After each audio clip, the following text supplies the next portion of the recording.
Namaskaram everyone. So this is the beginning of the third chapter.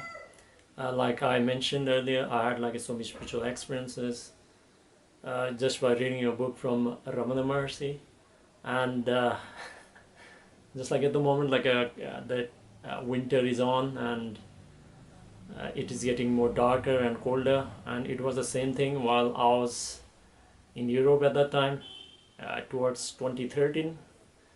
So Uh, as although I had that kind of experiences, since I didn't had a guru or like any kind of spiritual guidance, I was still scavenging the spiritual books. I read as many as I could find at that time, and I watched some of the discourses by Thich Nhat Hanh and his profound teachings and everything. And although like I was able to wrap around like some of the spiritual context and like concepts and everything, uh, and philosophical aspects, but since I didn't had this like established the experience which I knew many years into the future, but at that time like I was not aware. So whatever I learned and I read and I understood, I thought like this was it.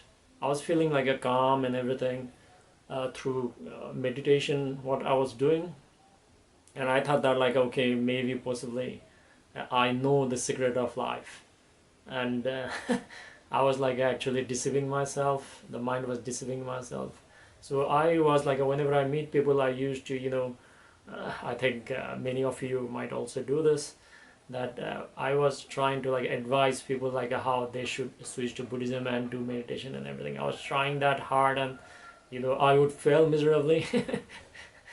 So it's more like convincing people to take up inner engineering course or something like that.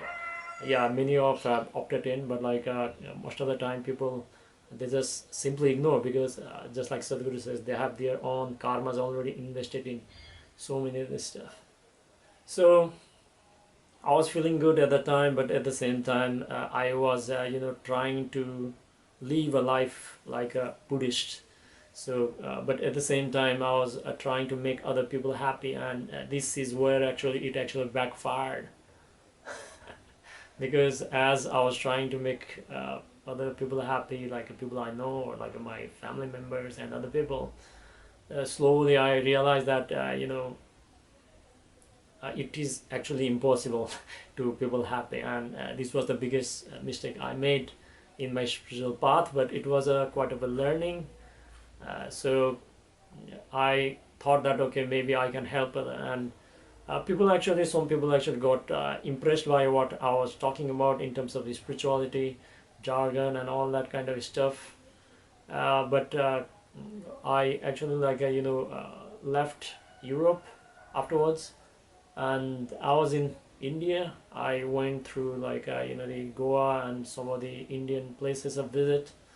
Uh, there was like a certain period of time when I was just like sitting at the beach doing nothing, and I came to certain kind of realization again, like there is nothing to be done, nowhere to be go, and then like you can just simply be. But it didn't last it, because the mind, just like Sadhguru says that like your past karmas or the prarabdha, so they still have some certain fruits to fulfill. So without them flowering, like uh, whatever you achieve is not sustainable. So, and some circus was also going around in my life, and all that kind of stuff actually fall apart. And then although I had like all this kind of understanding and like some sadhana was going on, like do it yourself meditation, which most of the self-proclaimed seekers would do. So slowly, like as things in my life started spiraling out of control, because I was trying to make people happy, and I was trying to take control of the situation, which actually nobody can do.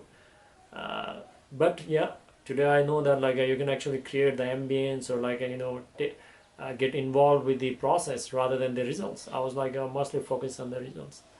So as things went out of the control, I became a little bit of depressive, and frustrated, and whatever I had experienced in through Ramana Mercy, I forgot about that.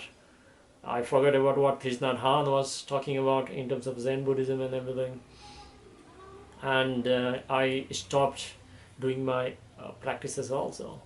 So it took me some time. It was also the winter time and everything.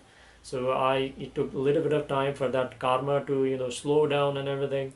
But as they say that like there's a light at the end of the tunnel, I never went back to even though I had this phase where my the knowledge actually whatever I was carrying in my head, spiritual jargon and spiritual knowledge and everything, and some of the practices I was doing, although meditation could have helped because of that karma and trying to control the situation actually clouded my judgment, and I didn't actually went back to the practices at that period. So possibly it was the past karma that was taking place, and yeah, so slowly, gradually, things started settling down. Like I came back to my senses and went back to the fundamentals of Buddhism, and started practicing Buddhism, and I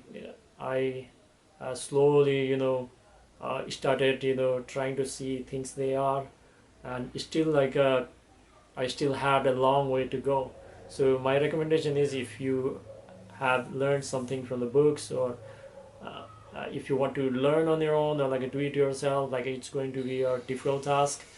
You might come out also, but it is natural for you to go back and forth or up and down or something like that as you go along. So my strong recommendation is even if you started as a solo meditator or something, it's very, very important you take the refuge of a guru and then the ashram, and yeah, so I'll be discussing how actually I actually came out of the this the little bit of darker or the colder part of the phase of my life, which actually made me more mature spiritually.